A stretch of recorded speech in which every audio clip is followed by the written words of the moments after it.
source is fully committed to this new movement in Europe, in Spain, France, Germany.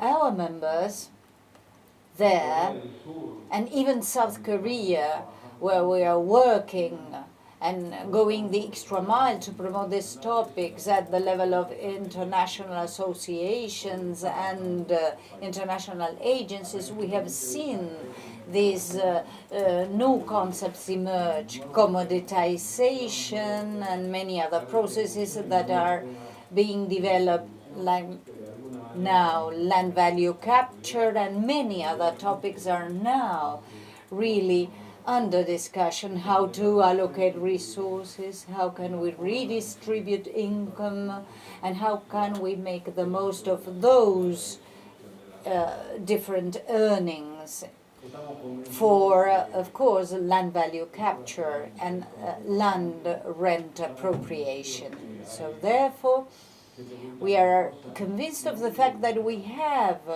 most gifted guest speakers who are going to share with us their views. We have sponsors that are fully committed to promoting all these ideas. So we are really wanting to make this effort as feasible as possible so that each of our countries will be a sort of sounding box to promote. So once again, you are most welcome to the city of Buenos Aires, the seat of our association, and also is in an IU.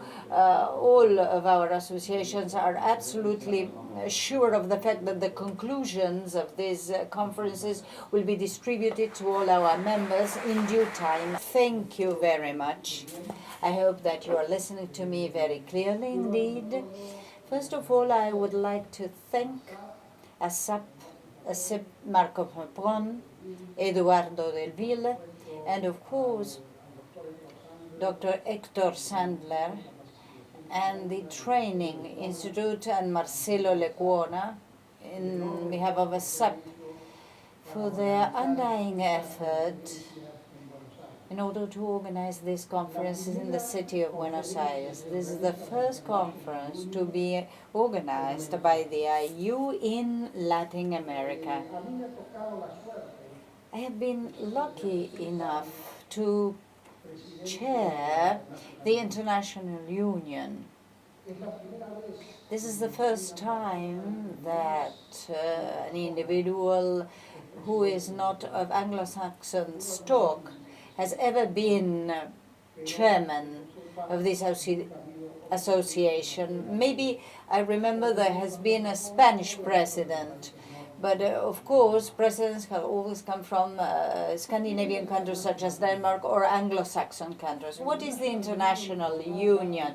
The International Union for Land Value Taxation is an organization which was established in 1926. It has been going on for 100 years of history. It has a worldwide projection and scope.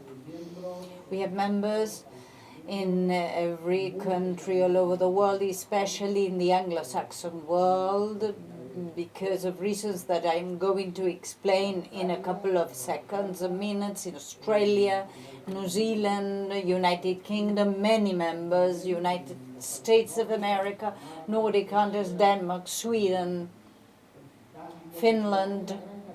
I mean, we have a great number of members. The International Union is also an advisory body to the United Nations. The United Nations consult our opinion on specific subjects connected with our specificity, which is land value taxation.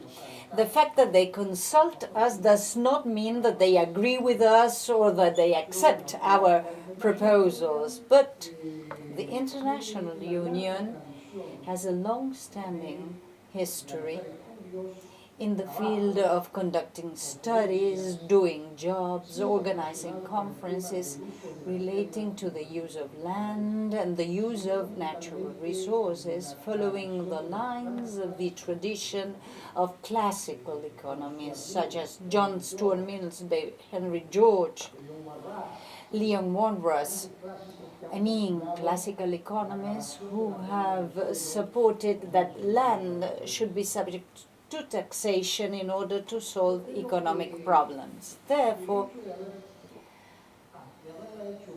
I think that organizing this conference in the city of Buenos Aires is significant because of its repercussions as a cultural event, as an academic event. We know that anything that is being held of this sort in Buenos Aires has repercussions all over Latin America. So the fact of having organized this conference here will be leaving a real footprint in the minds of those that are connected with the field of Latin America, because of course this is the very first time that we have organized this meeting in Latin America in order to spread the word in a positive way. So the importance of the topic under discussion is huge, enormous. Sometimes it goes unnoticed because we do not take into account figures accurately or the size of the problem. But let me share with you 3 or 4 figures with you, just for you to have an idea of how serious this topic is. Argentina has 13 inhabitants per square kilometer, and it has 100,000 of people living in poor shanty towns. Spain has 87 inhabitants per square kilometers and 1 million housing units empty in the hands of banks, and people cannot have access to those housing units. Other countries, such as Singapore, has 6,670 inhabitants per square kilometer, and they don't have problems connected with housing. Hong Kong, 6,600 inhabitants and no housing problems. And without resorting to these extreme cases, we have Germany, which has more than 300 inhabitants per square kilometer and no housing problems. So this clearly shows us that in our countries,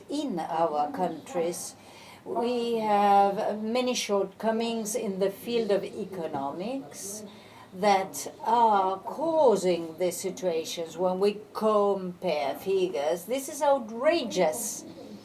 We are having 13 inhabitants per square meters. We cannot have shanty towns. Spain's 87 inhabitants cannot have 1 million housing units empty.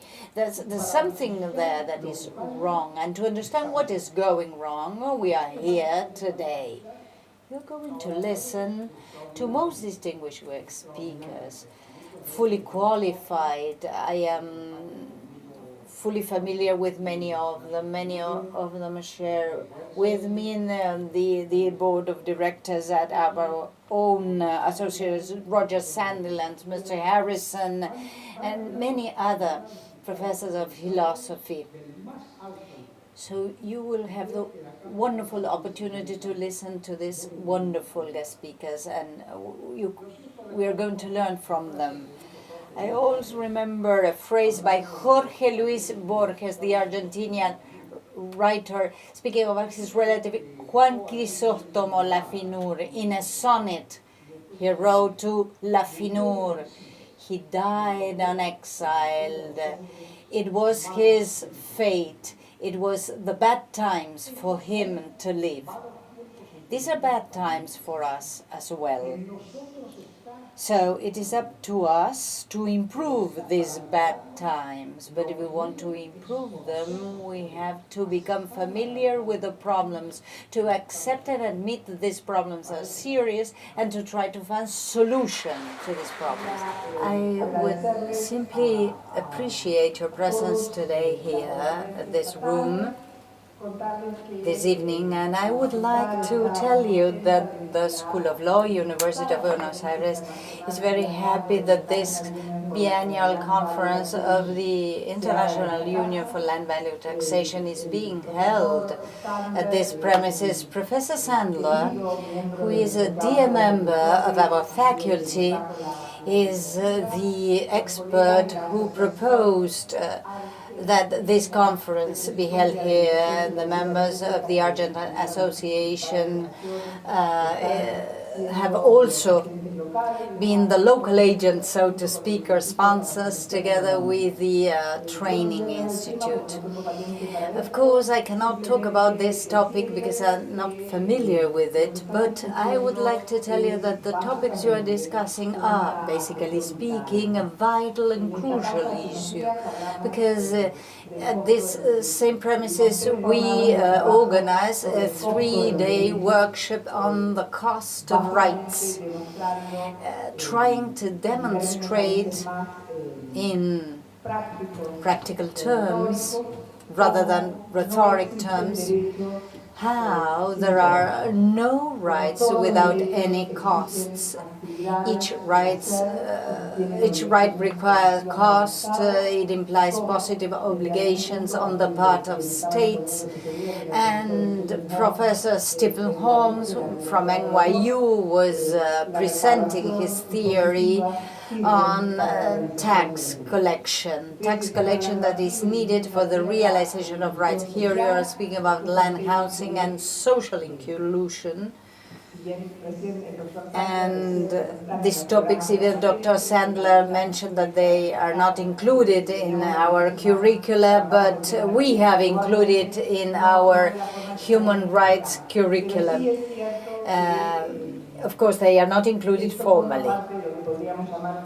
This is the hardcore of rights, in my opinion, which should be deemed to be included in the scope of public roads. The state must protect education, right, foods, housing, and dignified jobs and clothing. The Supreme Court of Argentina has lately adopted a ruling on a very specific case, which has meant a turning point in the field of case law concerning access to housing by marginalized populations. Housing, land, social inclusions are included in a much broader scope of subjects.